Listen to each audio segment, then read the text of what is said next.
Hello friends, সবাইকে welcome জানাই নতুন একটি ভিডিওতে। এই মুহূর্তে যে আপডেটটির দিকে আমরা নজর রাখবো সেটি হচ্ছে প্রাথমিক নিয়োগে কাট অফ মামলায় নতুন মোড় নিতে চলেছে আগামী সোমবার কলকাতা হাইকোর্টে।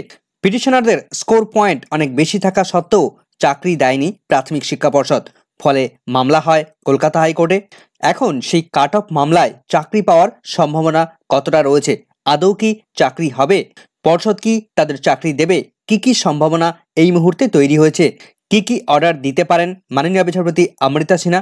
সামগ্রিক দিক বিচার করে 4টি পয়েন্ট বেরিয়ে আসে, তো তার যে কোনো একটি অর্ডার সেখান থেকে আসতে পারে।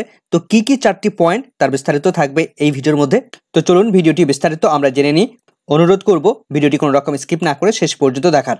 2014 সালের প্রাথমিক টেট থেকে 2016 সালের বা 2017 সালের যে 42,000-এর প্যানেল প্রকাশ হয়েছিল পরবর্তীতে, বা প্রাথমিক শিক্ষা পর্ষদ যে 42,949-এর যে প্যানেল প্রিপেয়ার করেছিল, সেখানে এই মামলাকারী তিনি যে জেলায় অ্যাপ্লাই করেছিলেন সেখানে লাস্ট যে ক্যান্ডিডেট চাকরি পেয়েছেন তার যে স্কোর পয়েন্ট ছিল, সেই স্কোর পয়েন্ট অর্থাৎ কাট অফ যা ছিল তার থেকে অনেক বেশি মার্কস তিনি পেয়েছেন এই মামলার পিটিশনার।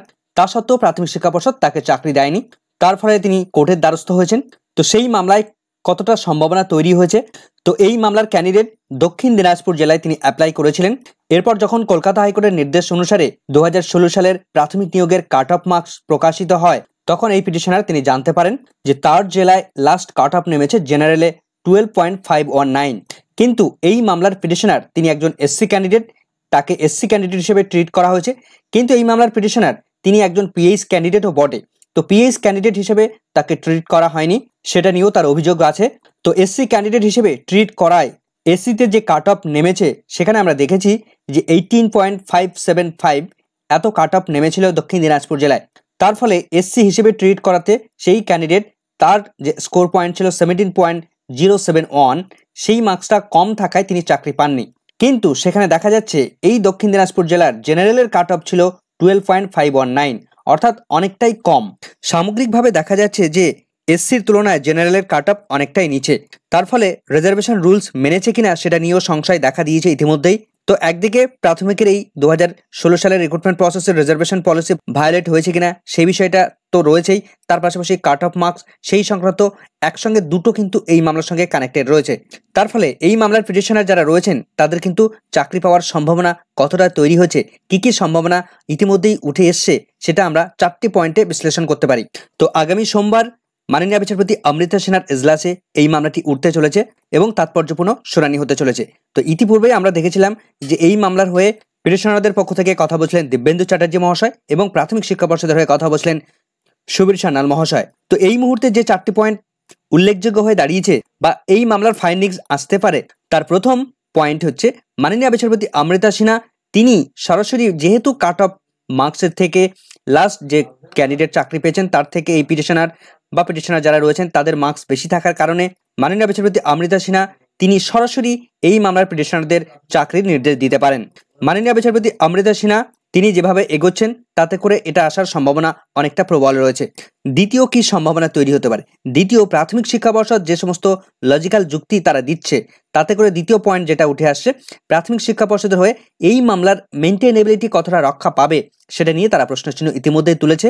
অর্থাৎ পর্ষদ তারা যুক্তি দেখিয়েছে যেহেতু 2016 সালের প্রাথমিকের এই প্যানেল 2017 সালে এক্সপায়ার হয়ে যায় এবং পরবর্তীতে 2022-এর নির্দেশ অনুসারে 2023 সালে এই প্যানেল প্রকাশিত হয়, তো তারও 1 বছর পরে গিয়ে তারা এই সমস্ত মামলাগুলো করে। তার ফলে প্যানেল এক্সপায়ার হয়ে যাওয়ার পর এই মামলাটির মেনটেনেবিলিটি রক্ষা পাবে কিনা সেটা নিয়ে পর্ষদ প্রশ্নচিহ্ন তুলেছে।